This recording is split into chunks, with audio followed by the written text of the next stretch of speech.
የሱዳን ፈጥኖ ደራሽ ኃይል የዳርፉር ግዛት መቀመጫ የሆነችውን የአልፋሽር ከተማ ከተቆጣጠረ በኋላ እስካሁን ከ2000 በላይ ንጹሃንን በጅምላ በመግደሉ ዓለም አቀፍ ቁጣን ቀስቅሷል።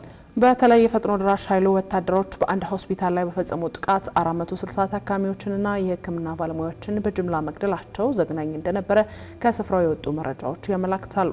የፈጥኖ ደራሽ ኃይሉ አዛዥ ጄኔራል መሐመድ ሐምዳን ዳጋሎ ጅምላ ግድያዎቹን በሚመለከት ምርመራ ተካሂዶ እርምጃ እንደሚወሰድ ቢናገሩም የፈጥኖ ደራሽ ኃይሉ ወታደሮች ዛሬም በፈጸሙት መሰል ጥቃት 38 ሲቪሎችን መግደላቸው ተሰምቷል።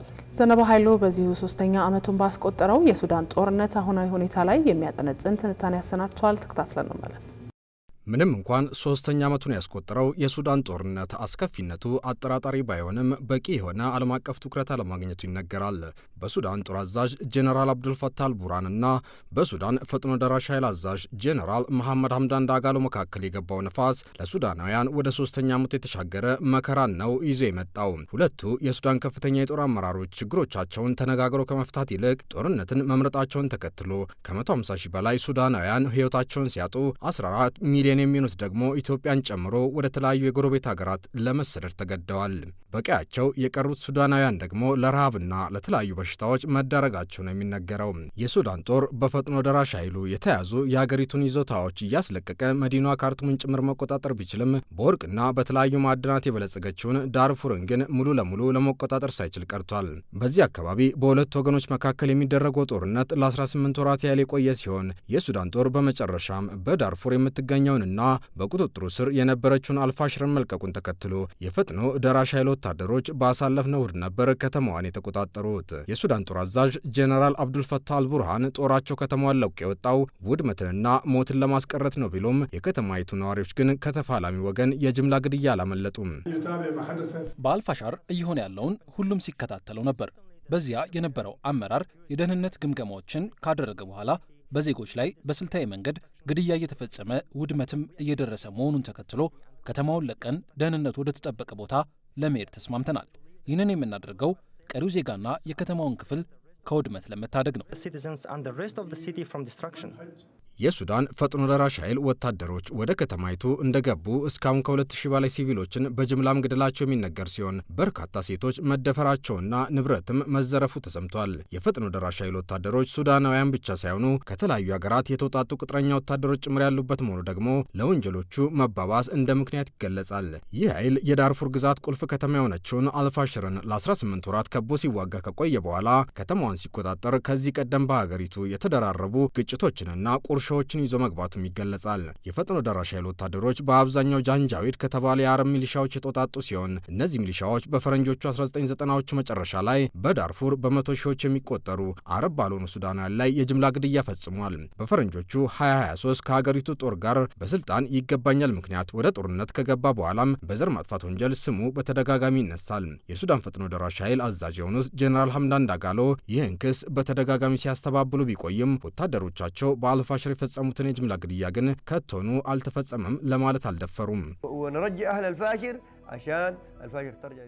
በአልፋሻር የመብት ጥሰቶች ተፈጽመዋል። እኔ አሁን ይፋ ያደረግኩት ከመርማሪ ኮሚቴ የተገኘ መረጃ እንጂ ያልተረጋገጠ አይደለም። አሁን ኮሚቴው በአልፋሻር ይገኛል። ድሮኖችም በዚያ ያሉ ሰዎችን ማጥቃታቸው እውነት ነው። ጥቃቱ በኮሚቴው ስራ ላይም እንቅፋት የደቀነ ነው። ነገር ግን ወደ ከተማዋ የደረሰው ኮሚቴ በፍጥነት ምርመራውን በመጀመር መስመሩን በማለፍ በሰዎች ላይ ወንጀል የፈጸሙ ወታደርም ይሁን የወታደር አለቃን ተጠያቂ ያደርጋል። ጥፋቱን የፈጸሙት በፍጥነት ይታሰራሉ። ምርመራው እንደተጠናቀቀም ውጤቱ ለሁሉም ይፋ ይሆናል። ጄኔራል ሐምዳን ዳጋሎ የአሁኑን የአልፋሽር የጅምላ ግድያ አልተፈጸመም ከማለት ያገዳቸው ደግሞ ወታደሮቻቸው በእጅ ስልካቸው ድርጊቶቻቸውን ቀርጸው መልቀቃቸውና ለዓለም ሕዝብ መድረሱን ተከትለው መሆኑ ነው እየተነገረ ያለው። Today is a historic day. Today we raise the flag of freedom.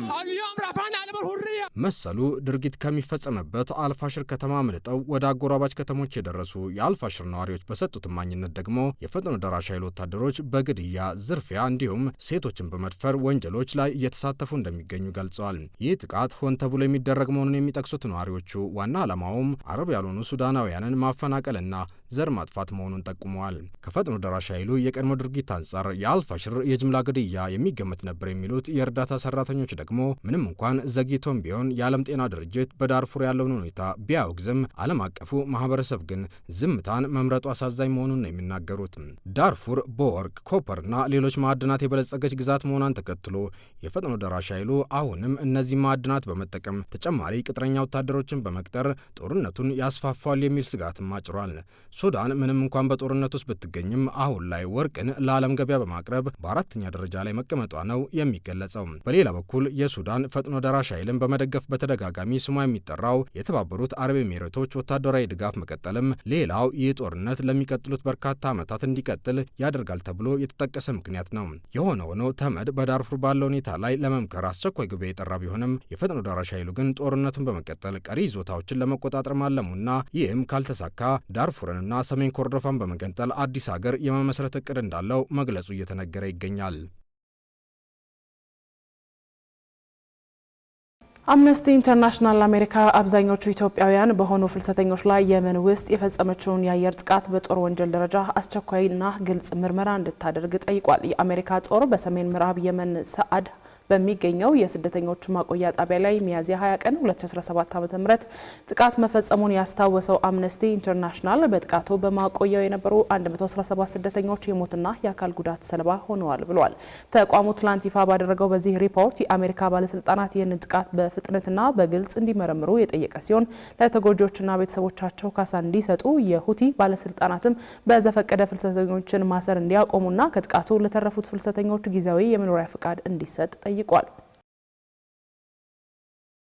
የኢትዮጵያ ኦርቶዶክስ ተዋሕዶ ቤተክርስቲያን ቋሚ ሲኖዶስ በኦሮሚያ ክልል በምስራቅ አርሲ ዞን በምዕመናን ላይ ተፈጽሟል ያለውን ጥቃት አወገዘ። ቋሚ ሲኖዶሱ ድርጊቱ ባወገዘበት መግለጫው በዞኑ በተለያዩ ወረዳዎች ውስጥ በሚገኙ ምዕመናን ላይ በአንድ ወር ውስጥ ብቻ ማንነታቸው ባልታወቁ ታጣቂዎች በተፈጸሙ ጥቃቶች 25 ምዕመናን መገደላቸውን አስታውቋል። የሚመለከታቸው አካላት የዜጋዎች በሕይወት የመኖርና የእምነት ነጻነት መብትን እንዲያስከብሩና ይህንን ድርጊት የፈጸሙትን ግለሰቦች ለሕግ እንዲያቀርቡ ጥሪ ያደረገው የቤተክርስቲያኗ መግለጫ በቀጣይ እንዲህ አይነቱ ተግባር እንዳይደገም ኃላፊነታቸውን እንዲወጡ ጠይቋል። የሲቪል ማህበረሰብ ድርጅቶች ባለስልጣን በሲቪል ማህበረሰብ ዘርፍ ለሚንቀሳቀሱ 100 ተቋማት የንብረት ምዝገባ እንዲያካሂዱ ጥብቅ ማስጠንቀቂያ አስተላለፈ። የሲቪል ማህበረሰብ ድርጅቶችን የሚከታተለውና የሚቆጣጠረው ባለስልጣን መስሪያ ቤቱ የንብረት ምዝገባ እንዲያካሂዱ ካስጠነቀቃቸው ድርጅቶች ዝርዝሩ 70 የሚሆኑት የውጭ ድርጅቶች ሲሆኑ 30 የሚሆኑት ደግሞ ሀገር በቀል ድርጅቶች ናቸው። በሲቪል ማህበረሰብ ዘርፍ ስም ምን ያህል የሚንቀሳቀስና የማይንቀሳቀስ ንብረት እንዳለ ጥቅል መረጃ ለመያዝ ለመሰብሰብና ለማጠናቀር የምዝገባው ሂደት እንደሚያስፈልግ ያነሳው ባለስልጣኑ እስከ መጪው ህዳር 13 ቀን 2018 ዓ.ም ድረስ ተቋማቱ ንብረታቸውን መዝግበው እንዲልኩ ቀነ ገደብ አስቀምጧል። የአዳዲስ ነዳጅ ማደያዎች ግንባታ ላልተወሰነ ጊዜ መከልከሉን የነዳጅና ኢነርጂ ባለስልጣን አስታወቀ። ክልከላው ከመንግስት በተሰጠ አቅጣጫ መሰረት የተደረገ መሆኑ የተገለጸ ሲሆን የነዳጅ አቅርቦትና ትስስር እስከሚስተካከል ድረስ የግንባታ ፍቃድ መስጠትና አዲስ የማስጀመር ሂደት ባለበት እንደሚቆም መወሰኑ ነው የተነገረው። ከዚህ ውጪ ማደያ የሌላቸው፣ ከፍተኛ መጨናነቅ ያለባቸው፣ በኮሪደር ልማት የፈረሱና ውስን ማደያዎች ያላቸው፣ በተጨማሪም ኮንትሮባንድ የሚበዛባቸው አካባቢዎች ያልሆኑ ተብሎ የተለዩ 9 ማደያዎች ግንባታ መፍቀዱ ነው ባለስልጣኑ ያስታወቀው።